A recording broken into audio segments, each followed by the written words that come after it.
Hi, everyone. So, as you know, I'm going to talk to you about mental health. I'm going to start by waking up a little bit with some statistics. Did you know that suicide is the biggest killer of men under 45 in the UK? Did you know that poor mental health costs the UK employers £45 billion every single year?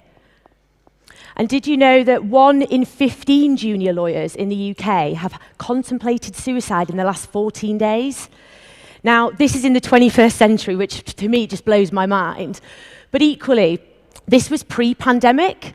So in my view, I actually think these statistics are probably going to get worse. So it's something that we need to address and we need to start talking about. But what's this got to do with lawyers? Well, we know from research and from statistics and from studies, in fact, Deloitte did a study last year showing the significant cost to employers.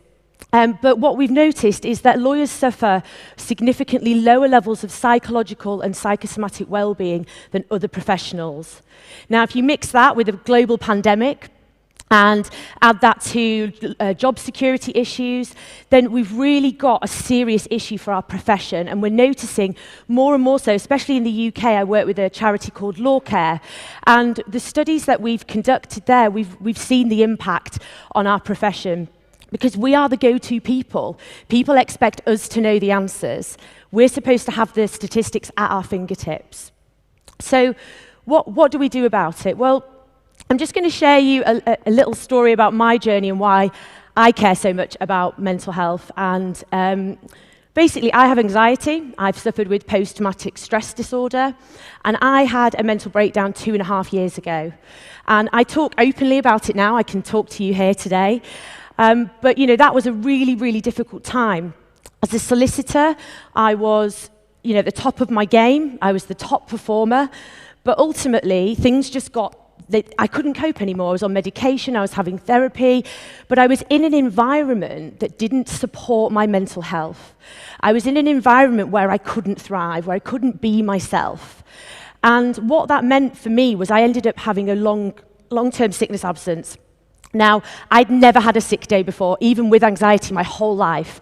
I'd never had a sick day before, so that really irritated me. And I actually started to feel really guilty. I started to feel shame. I felt like I was letting people down.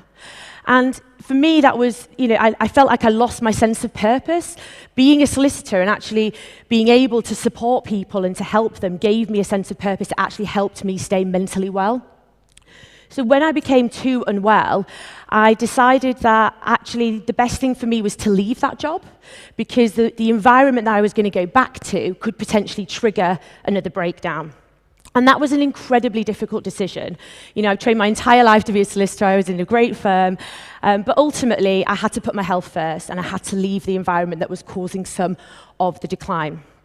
So I took the view that leaving would help my recovery, and actually it did. I started to get better quite quickly once I knew I didn't have to go back there.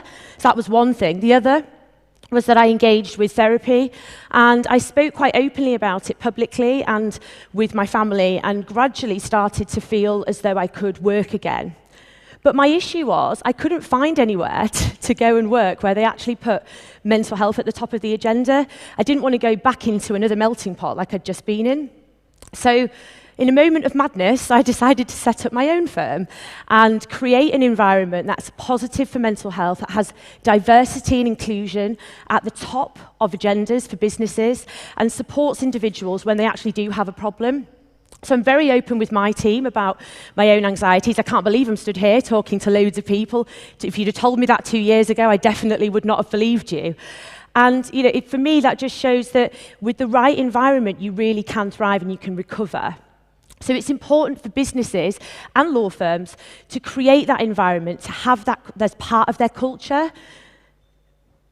So when Thrive was born, we ended up winning loads of awards for all the work that we've been doing. And actually, that was within a year, and we've just been shortlisted again for the Law Society Excellence Awards for diversity and inclusion for the work that we're doing. And we've now been If anyone knows the Solicitors Regulation Authority, that's the UK regulatory body for solicitors. And they've actually put me as the only, and Thrive as the only small firm, there's firms like Clifford Chance on there, as equality and diversity mentors. So we're really proud to have made such amazing progress in such a short space of time. Like I say, it was only 2 years ago, just over 2 years ago, that we set up.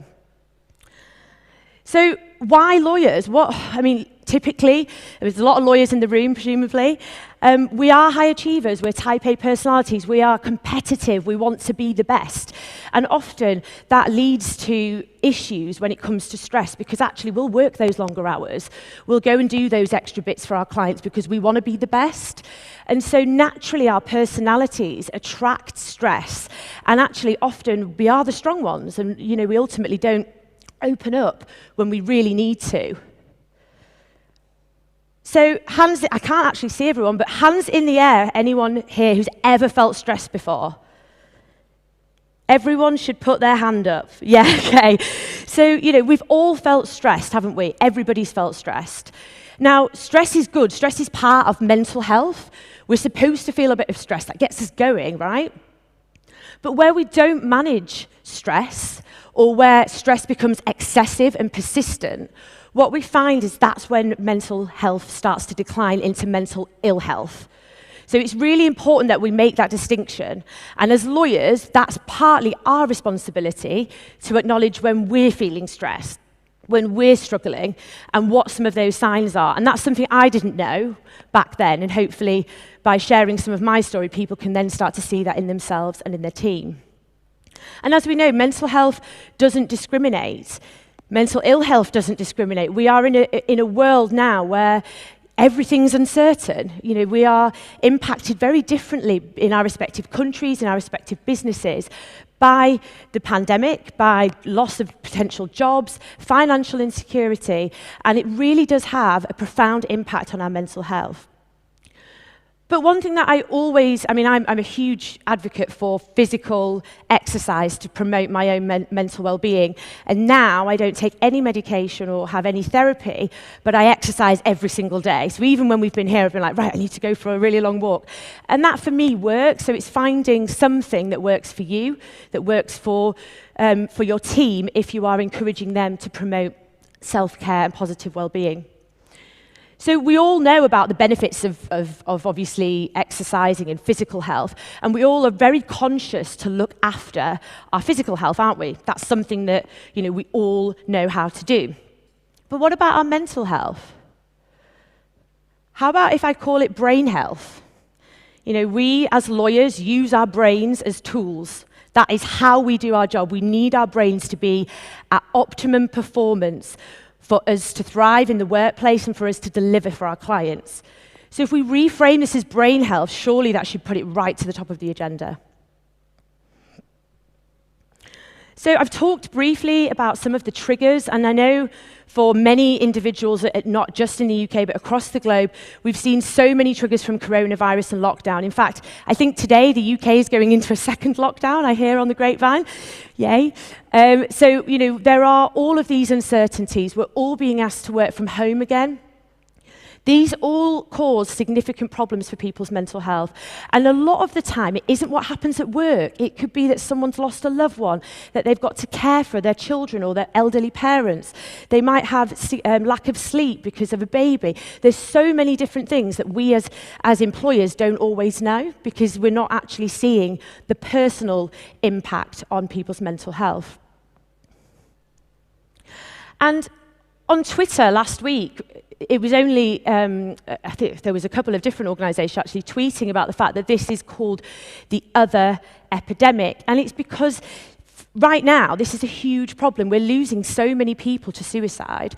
We are not talking about mental health as much as we should do, and it's getting lost behind this global pandemic that we're in. So it's something that we really need to bring to the forefront of business agenda and our own minds. So what have I been doing about it? Well, I set up a petition. When I launched Thrive Law, I decided that launching a firm and creating an environment for me is probably a bit selfish, so that was only for me. So how am I going to help other people?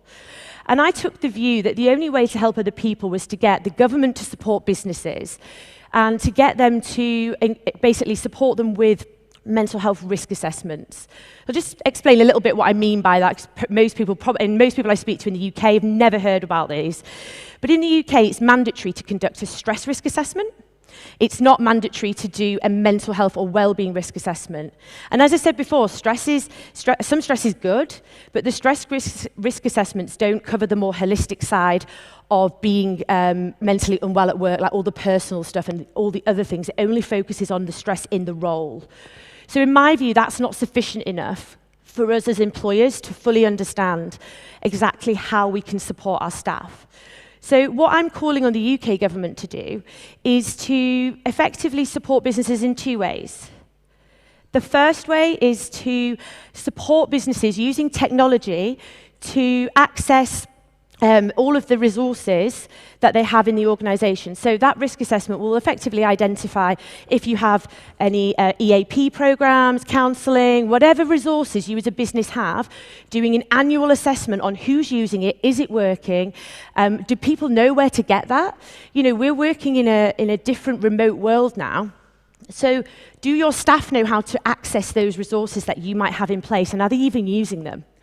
So this annual risk assessment will bring it to the top of the agenda, and what we want the UK government to do is basically support with that process, because most businesses do care, but quite frankly, they don't know where to start. The second thing that I want the UK government to do is to support employers in assessing individuals, so assessing that individual risk. What adjustments can they put in place? In the UK, disability could be something like anxiety or depression. So we're protected under the Equality Act. And what that means in the UK is that we actually have an obligation as employers to put things in place to avoid discrimination claims. But we also have the human angle of actually caring for our staff. We know that the key to every successful business is in looking after the people. So by combining these two approaches, I believe that we can really start to understand this and support the needs of our individuals in our workplace. So we'll see where we get with it. We've got a few signatures on there. So in terms of the tech that we use, I'm not going to go into loads of detail about the tech, because you guys all have the bits that you use. But one thing that we found was really difficult when we were in lockdown was the fact that we didn't have that office communication. When we're talking about a case, we couldn't chat about a case. We couldn't have the same conversations that you just had by the water cooler in the office. And that was actually proving quite difficult, because it meant that we were increasing the use of emails. It meant that we were increasing the amount of time on the phone. And so we were being less productive. So we spotted that relatively quickly. And we actually decided unconventionally to use WhatsApp and use voice notes. And what I did was, rather than just assuming what my staff needed, I asked them the question. My staff were all relatively junior and they needed some support from me, but I couldn't be on the phone to them 12 hours a day. So we had to find something that fit for us. So, you know, ask your team, how do they want to be communicated with? How often? Some of my team don't want to be on video calls every day. Death by Zoom calls. No one wants to be on a Zoom call every day. So find other methods of communication, and it can really support mental well-being of your team, because not only do they feel like you've heard what they need, but you're communicating with them in a way that's positive to their mental health. I personally don't like being on a video call all day.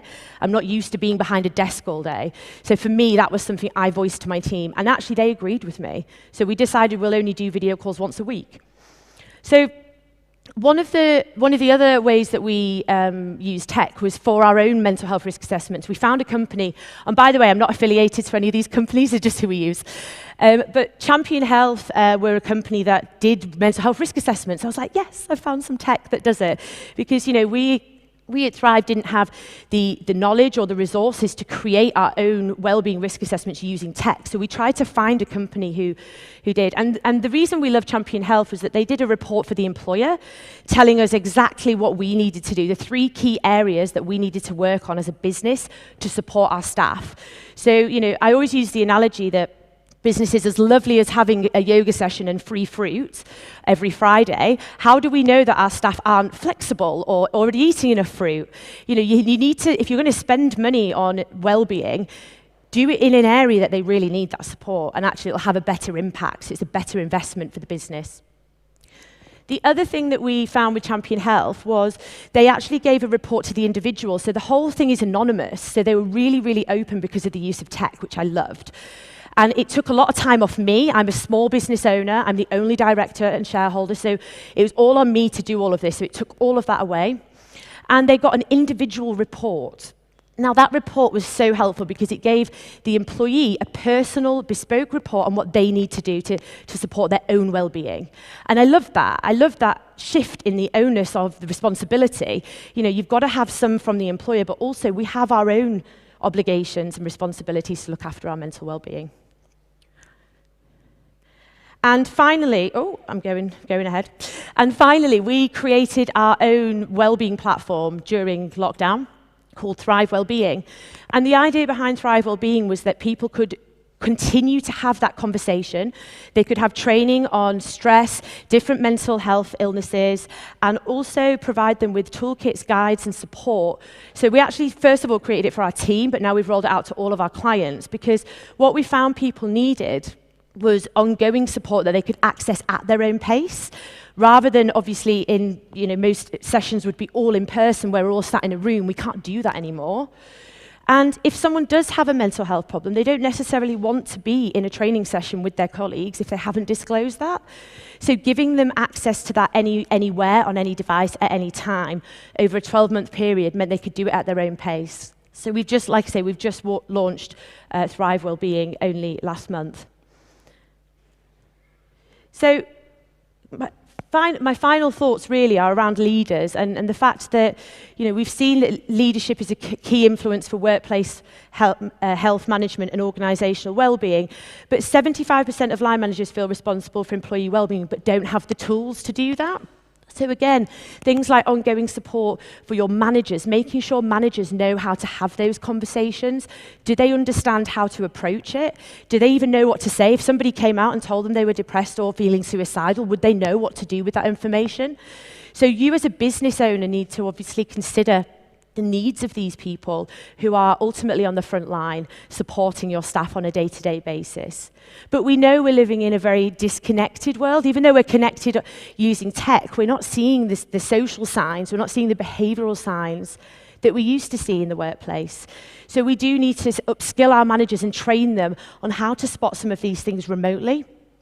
But also, like I say, conducting those risk assessments can really support not only the individuals who need the support, but your managers in identifying how to give that support to each individual. So have a think about what you can do when you go back to your organisation, even if it's just one thing. Thank you.